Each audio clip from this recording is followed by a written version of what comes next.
Well, everybody, we have another week is gone, and we have another season that's gone. Today, if you're watching this on the day of my recording, which is June 21st, 2023, we're looking at summer solstice. Summer starts today, but Venus and Mars taking front stage now. There is a conflict there, and we're going to talk about that again because this doesn't seem like it's going to be the focus.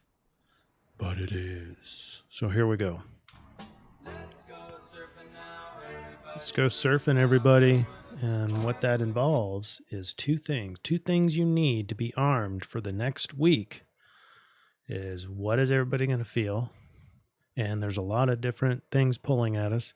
And then number two is how to behave, how best to maximize your behaviors to maximize your success. And that's what we're all about here. All right, here's our summary slide for the first part, the influence. And it's heavy on fellowship. It's heavy on social.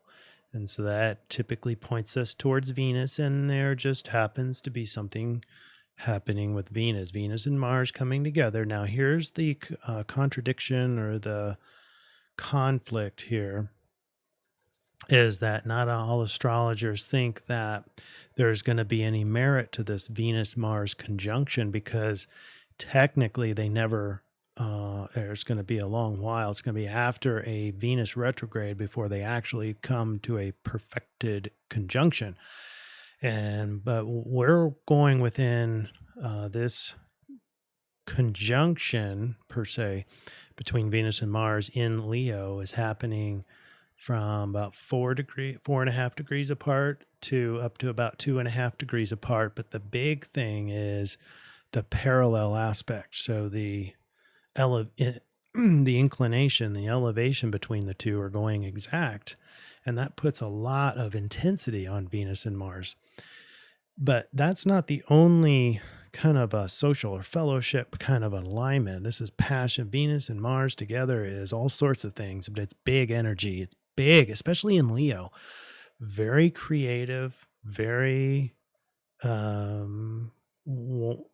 seeking, very wanting, very passionate, very sexual, even very attractive. All those kinds of archetypes.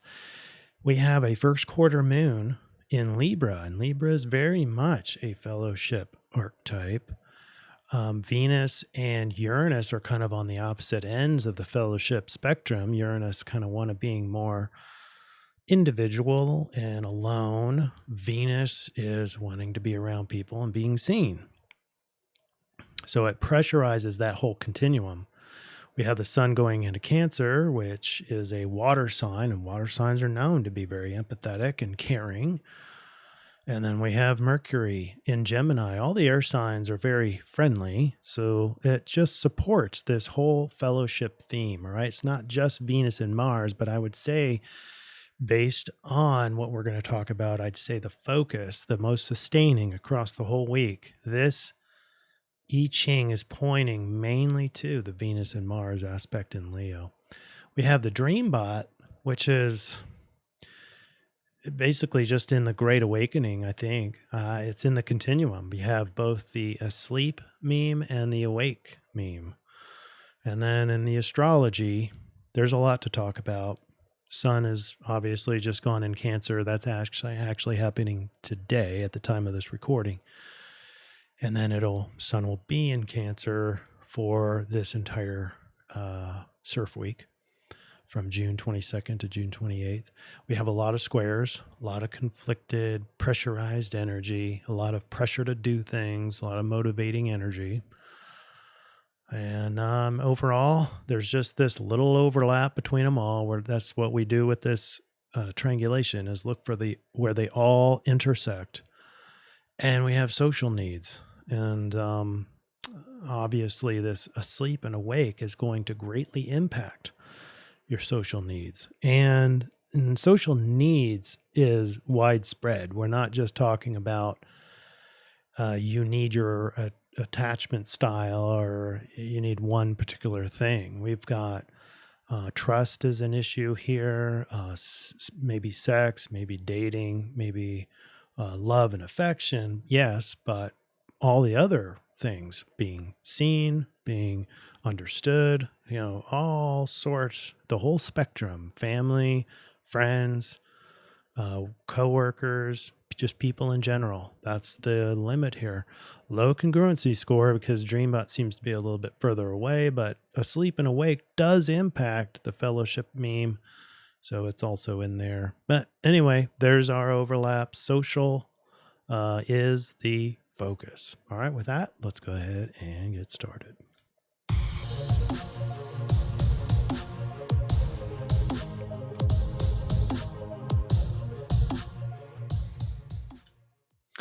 And a very special shout out to Not For Me to Say, No One You Know, Ravi, Milos, and Philly369 Garden. All of you met the criteria for the Best Comment Award. So well done. And also a shout out to the people who are reading the comments and liking the comments. Thank you. That helps the algorithm. And if you didn't know, we're on YouTube, Rumble, and BitChute. I would say I'm pretty impressed when you include all the views across all three of those platforms. The baseline is going up and growing, especially on Rumble. So thank you, all you Rumble folks, for sharing. And thank you for YouTube folks for signing up. And welcome to the new people here. Quite a few new people. Thank you. Welcome. All right, so in the grand scheme of things, the eclipse cycle, just a reminder, is in Aries from the Aries eclipse, and we are now in the Gemini new moon phase, not new moon, but Gemini phase, lunar phase, and we're in between the new moon and the full moon. Full moon will be in Virgo, but all of this supports your inner warrior as you find yourself throughout this next few months until the next eclipse. And our theme song for this eclipse period is Atreyu, Warrior. So go look that up and see if it motivates you and brings out your warrior. All right, here's our overview for the month. For the week, for the CIRF week. The two vertical black lines here delineate the time period that we're looking for this month of June, pretty much the last full week in June.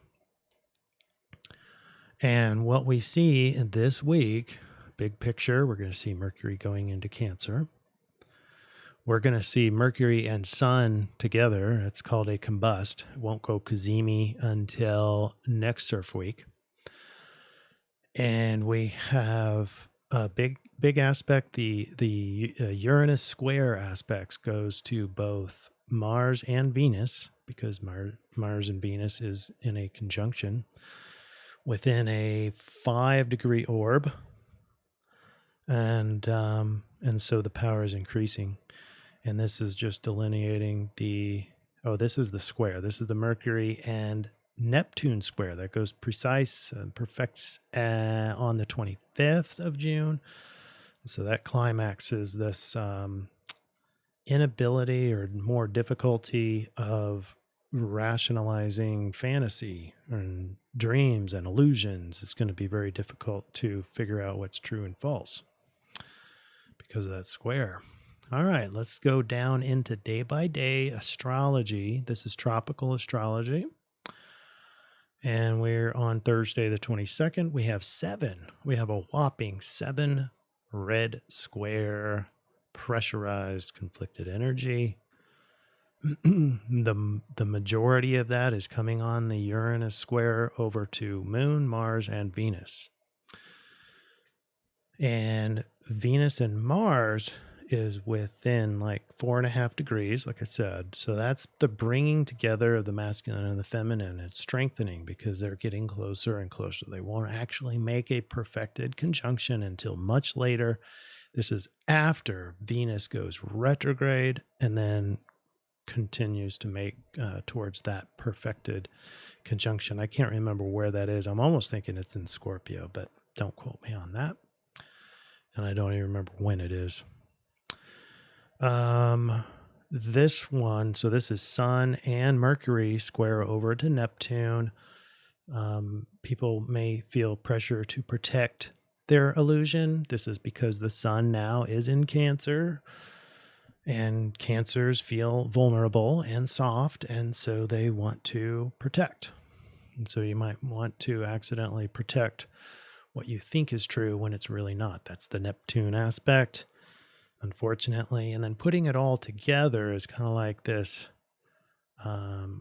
pressure system. And meanwhile, Venus and Mars coming together is very fun, very energetic, especially in Leo. Even just Venus and Mars together. This is the male and female, yin and yang, putting those together, smashing those together, very creative, very inspiring, very can be very joyful, can be just big energy. Wanting is what we talked about last week.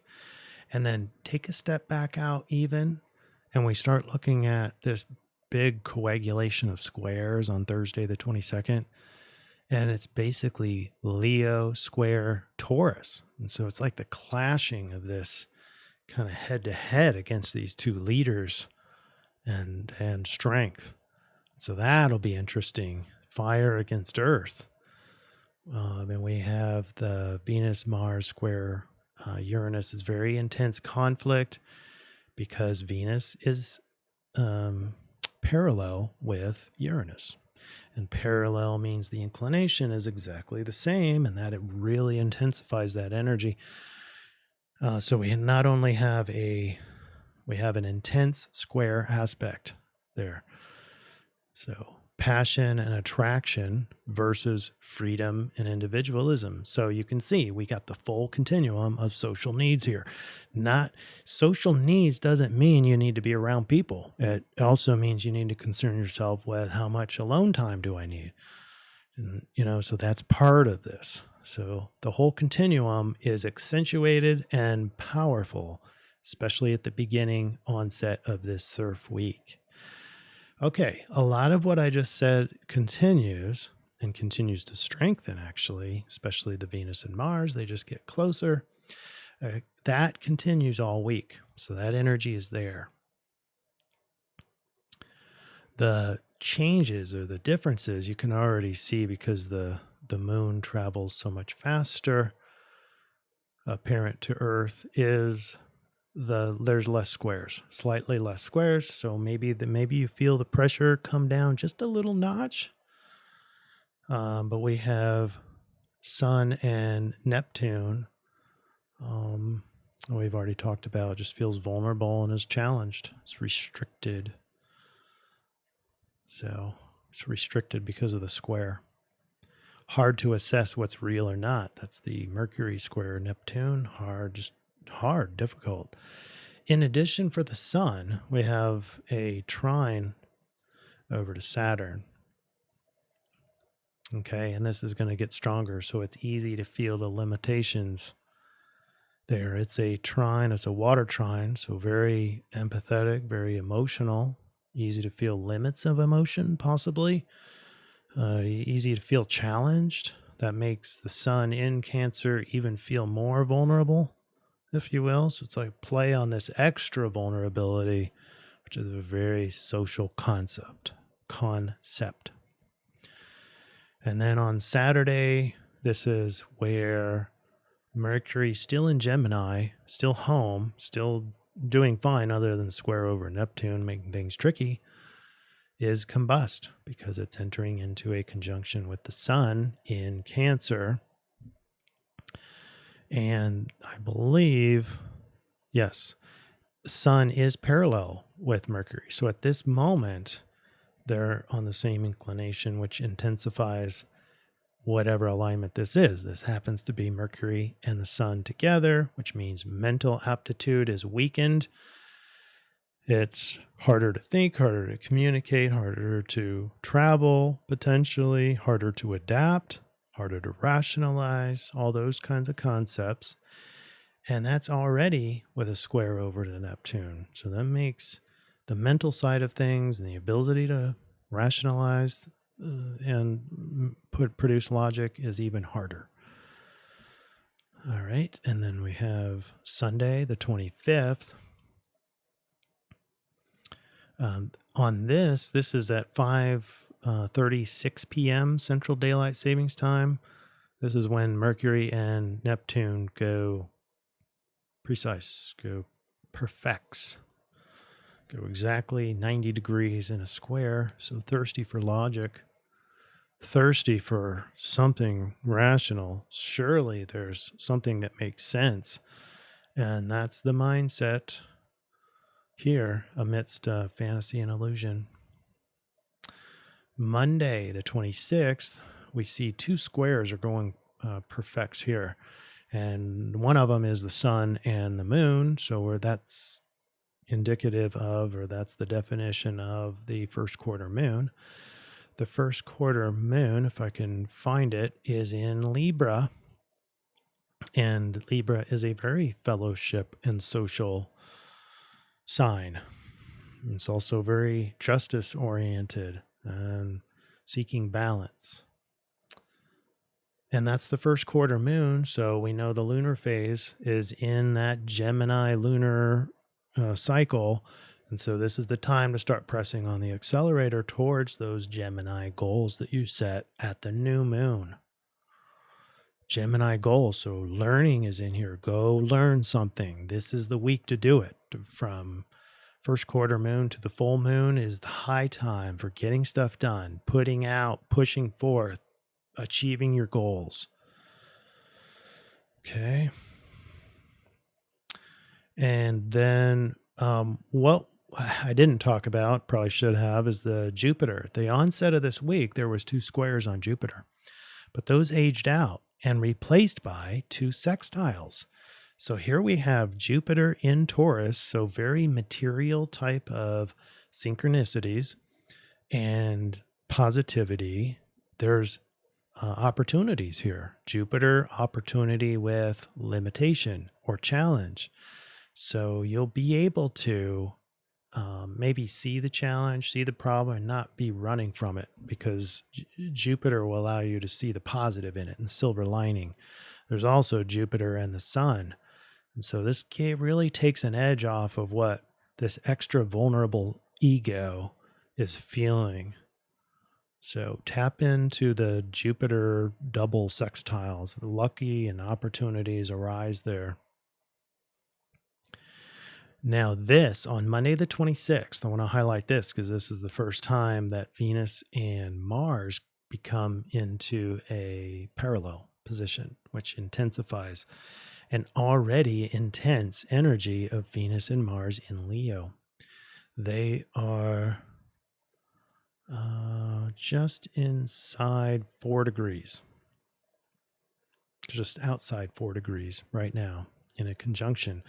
But with this parallel makes it extra intense. So perhaps that intensity from the parallel create an equivalent of what these Venus and Mars would normally be at a perfect conjunction. Plus the pressure and the square here with Uranus puts you onto that extreme continuum of social needs. All right, now we have Mercury heading into Cancer. That puts us at 7:32 p.m. Central Daylight Savings Time on June 26th. And that's the exact time Mercury goes into Cancer, and you can see they are within 5 degrees of each other and at the same inclination, so parallel. Still, both of those are achieving, going towards or increasing in a easy trine over to Saturn, which could spell for hardships or maybe just routine or just the way it is, forcing you to accept, or it could really challenge ego with limitations of some sort. And so a lot of possibilities there. Venus and Mars still in an intensified alignment. Now here is something special that I did. And I didn't put the Rave Gates out here, but this I wanted you guys to be able to picture in the zodiac when this is happening, because it's a very interesting Rave Gate. This is human design. Venus is our focus just because of that social emphasis. And this is the point at 9:46 p.m. Central Daylight Savings Time on June 27th. Venus goes into Rave Gate 4, line 1. Now, it's not just Venus in the very technical sense of astrology. This is a melding, a kind of a half melding, but then with the intensification, almost a full melding of the yin and the yang together, the male and the female aspects, masculine and feminine together, smashing into each other in bombastic Leo. So big energy. But here is what the Rave Gate talks about. It's the pleasure. Gate 4, line 1, pleasure. That's a Venus in Leo anyway, and now it's accentuated into the Rave Gate 4, line 1. Ultimate pleasure cannot be achieved without perfect timing.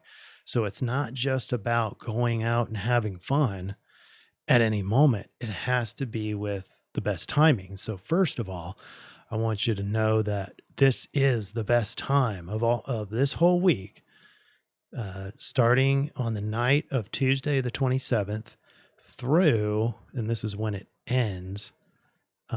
This is when Venus leaves Gate 4, line 1, is at June 29th at 6:54 a.m. Central Daylight Savings Time.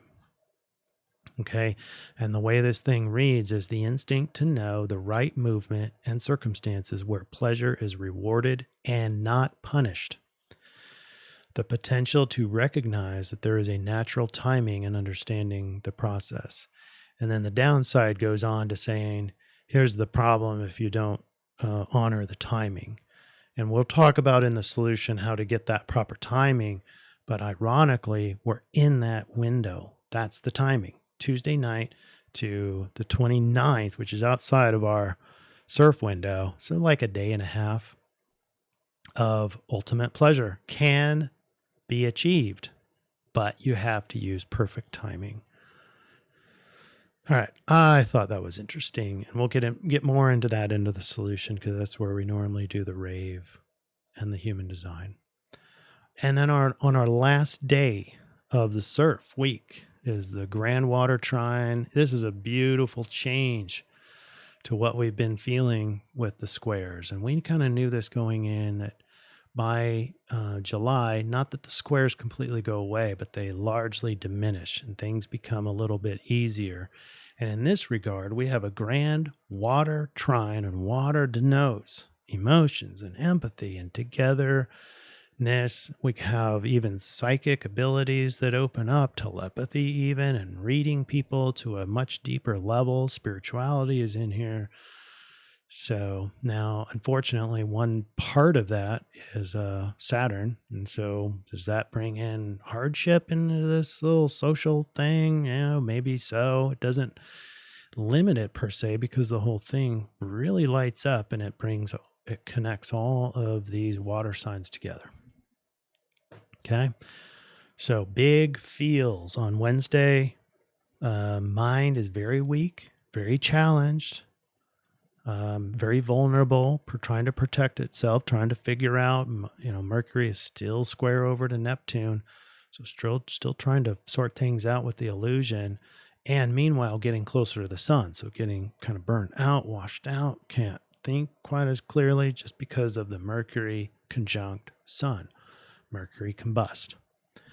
Mercury combust trine Saturn. So, yeah. So it's a lot of feels, not a whole lot of backup on rational and being able to think your way through things. It's going to be a real big feeling day. Some of you, maybe more of your air signs, aren't going to like this day or might be more challenged on this day. All you water signs, probably, I would imagine, pretty enjoyable at this point. Mind just kind of washes away and you get to feel your way through life.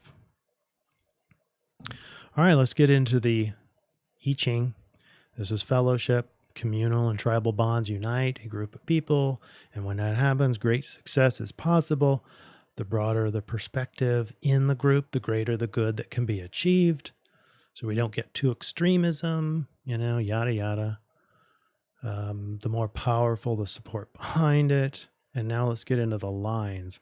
When guests gather at the door, enthusiasm is high. And that is one word that I wish I would have remembered for Venus and Mars conjunct in Leo. Enthusiasm is very high, and divergent agendas are not yet apparent. Such are the beginnings of fellowship. Use these moments carefully. They are opportunities not to be missed. It's the energy of togetherness without agenda. Okay.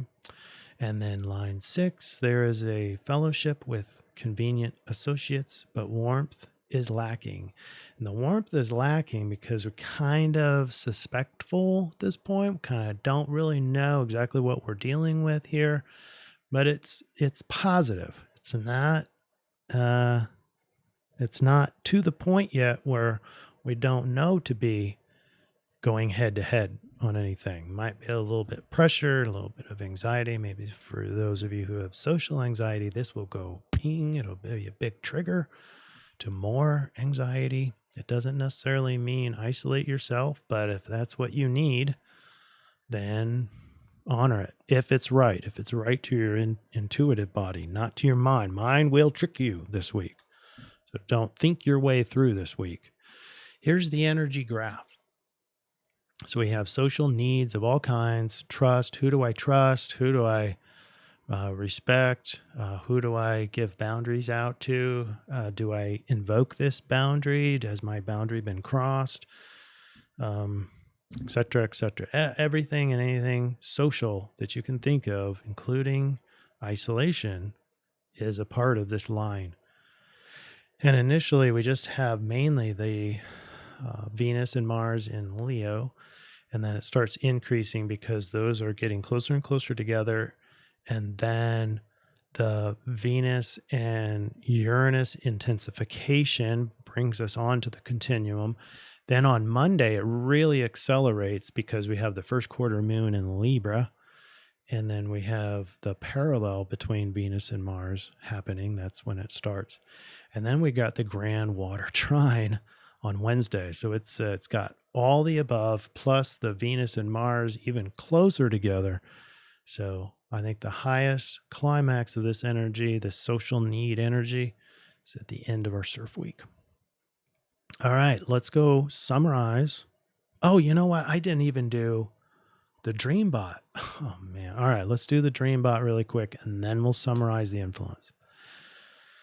All right, here is the Dreambot. Dreambot is collecting all the dream words around the world, and it's a fresh new set of words. The only word that is not fresh and just continues to be increasing in the Dreambot run. It's just really unusual how the word woke. I mean, we understand why, I think. The word woke just stays not only in the Dreambot runs, but high in the Dreambot runs. And for that to happen, it has to keep increasing. So it's amazing. It's eye-watering, to say the least. But we have a lot of new words. The word some, haven't seen that in a long time, is at the very top. Not a very eye-watering surge score, but nonetheless, it's at the top. The word witch is up there. Thought I'd bring that to your attention. And the word chocolate. That's an unusual word that we haven't seen. So a bit of sweetness. That kind of matches the Venus and Mars in Leo. All right, so the blue arrows, that's about sleeping. Those are the ones who are asleep. And then the red arrows are the ones who are awake and denote those words. All right, with that, let's go to the solution. Oh, sorry, the influence first. And let's do this. There we go. Now you can see it probably better. All right, so everything you can imagine for social needs, for family, friendship, intimacy, and more. The influence is dominated by square alignments that put pressure and urgency towards social needs. Who to trust, who to bond with, who accepts me. Are they lying to me? Who's doing the gossiping? Dating concerns, rekindling love in the long-term relationships. All those things, marriage vows, blah, blah, blah. All those, anything that you can imagine socially, including isolation. All right, let's transition over to the solution so that you know how to best behave this week to maximize your success. We have, no surprise, mutual attraction. Did anybody expect anything different from the I-Ching? You put the change line in, you get hexagram 31, and that's mutual attraction. Crazy that happens. The solution continues the social thread. If you are an initiator by nature, it is good to make the first move. So this week, you are to be the initiator. You must remain sensitive and highly principled to avoid the temptation to be manipulative. Don't be manipulative. Let the power of mutual attraction pull you along. If you are the receptive one, keep your mind innocent and free of pride so that you remain open to good advice or helpful assistance. When your influence arises from innocence, a powerful magnetic force is at work for you. Either way, remaining open to the forces of attraction bring good fortune. So we're moving into that Venus and Mars in Leo and parallel with each other and intensified, even though they're 3 to 4 degrees away from each other. Closing yourself off to them, the forces of attraction. Here's the forces of attraction. If you close yourself off to those forces, it shuts down your soul. So we do need to honor, we need to look for, we need to acknowledge and accept that there's a high emphasis on social needs this week. Learn to yield to the tugs and pulls of the heart. All right, and then we find Venus, and this really, it's Venus all week. So I don't have just one line. I have more of a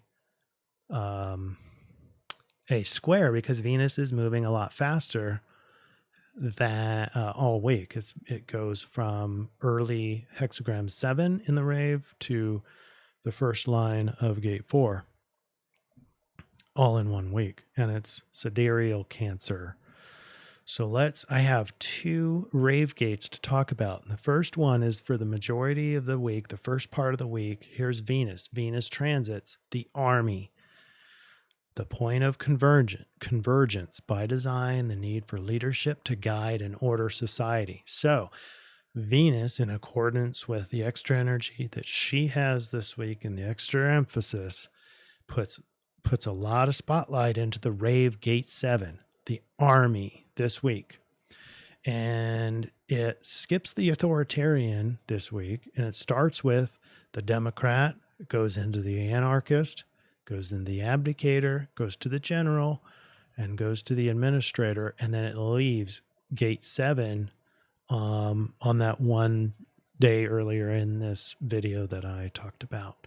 And then it goes into hexagram 4, youthful folly. The energy to beguile and succeed despite ignorance. Freedom from retribution. Yes, she said that right. So we got, in terms of the Rave this week, energetically, but also solution-oriented, we are ordering of society in terms of these social needs as well. So the collective in the grand scheme is going towards order and not away from it. All right, that's important. And then Venus will go into hexagram 4, so youthful folly. What this does in our line, it gives us ability to get ultimate pleasure, but you also get the big scope here, the freedom from retribution. Whew, it means that you can kind of get away with more than you normally could without fear of retribution. Now, there is a big gotcha here, is that in line 1, to get your ultimate pleasure, and free from retribution, you have to use perfect timing. If you don't, timing is not a product of discipline. Exaggerated self-discipline leads to abuse of pleasure. And that leads to the potential to recognize, but the urge to force the timing. It's backwards. And how do we know it's the perfect timing? You have to read the inner cues to intuition. We'll talk about that in the solution. All right. And here we are, the final slide.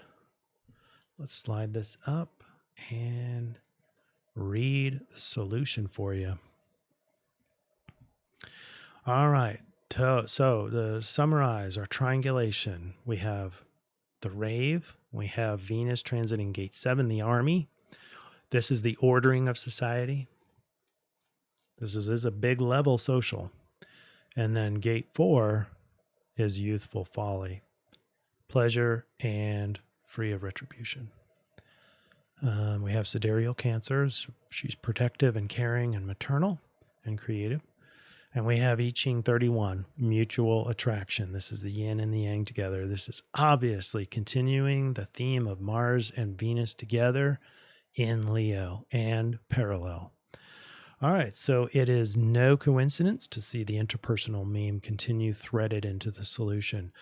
But first, a bigger picture view is needed. Mutual attraction is indicative of mega power because it's the merriment of the universal yin and yang archetypes. Teach yourself to appreciate the extremes of duality instead of idealistic, one-sided cognitive dissonance. You can see this in the left-right paradigm. You can see this in everything, in all walks of life. When we misread the reality of this yin and yang together, and we become conflicted. And when we become conflicted, our minds want to figure out which one is right. And that's the nature of duality. And we end up with cognitive dissonance. So when you do, teach yourself to appreciate the extremes of duality and see the merriment of yin and yang together in everything, the pros and cons of anything, the good and bad, our perspectives and judgments that are easy, the most common cognitive dissonance. So when you teach yourself to appreciate the extremes of duality in together, when you do, the Rave channels the yin-yang into the most powerful hexagrams available. Gate 7, the army. Society moves towards order. Followed by Gate 4, where you can take bigger risks without worry of retribution while corralling higher states of pleasure. Seems like a win-win on all these, and with big energy. Must use perfect timing, though, and you must know the instinctual signals thereof. I'm talking about intuition. And intuition is the soft voice. Remember, Mercury is weakened for multiple reasons. And so rationality and logic is weak and timid and vulnerable and inaccurate. And so we got to feel all this week. It'll be the easiest on the last day of the week. And that just happens to be right in the middle of this pleasure gate. So feel your way through. Remember, read your intuition, the still small voice within. I'm pointing, you can't see it. I'm pointing down into my chest, the lower part of my chest. I'm pointing just lower than the heart area, but our material talks about, following your heart and all that. I have an actual sensation that tells me yes or no on anything. Is it right for me? It's not this week, and this time period of the gate 4 is not just going seeking pleasure. That would be disastrous for you. You can want pleasure, but is it right for you? As I point to my heart area and my lower part of my chest, just above my stomach area, that's the area I get my sensation, and it'll tell me, it'll like churn. If it's a feeling of kind of churning and maybe descending, that's a no. My intuition says, no, don't do it. If I have kind of a lightness and the sensation in the stomach, just above the stomach and lower chest area, kind of zings up a little bit, even just this feeling of up, lightness, that's a yes. So learn the signals, the physical signals of intuition. Sidereal Cancer directs us to care and protect for things that matter to you. So insert your personal values here. Take some time, identify or revisit your list of values, the things that you value in this life. So Sidereal Cancer directs you to make sure that you care and protect those values with behaviors. With behaviors, a commitment to the behaviors that exude your values. It's a powerful week is yours for the taking. The affirmation that I believe is best suited for myself and may or may not be suited for you. I see the power derived from appreciating the cosmic duality in all material things. This frees me to be my divine best. There you go. And then finally, man, we forgot this last week, but the runes that I'm suggesting this week is Sawilo and Tiwaz. Let me read for you what those invoke and what those mean.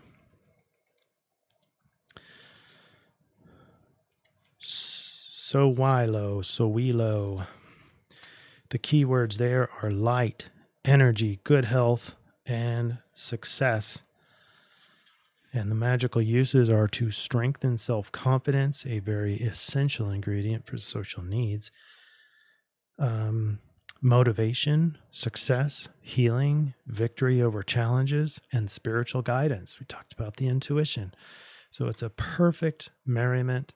Sowilo is perfect. You can take that rune, keep it in your hand, keep it in your pocket. I put it on my beard, and that invokes this magical use.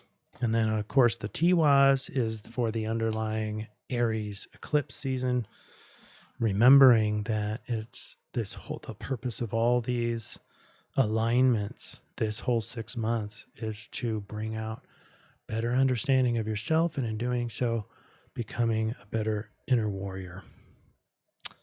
All right. Well, I appreciate everybody and all you do. The likes, thank you for liking. Thank you for sharing. Thank you for the comments that you put down. It does matter, and it does mean a lot to me. Thank you, everybody. Have a very wonderful, blessed week. Namaste.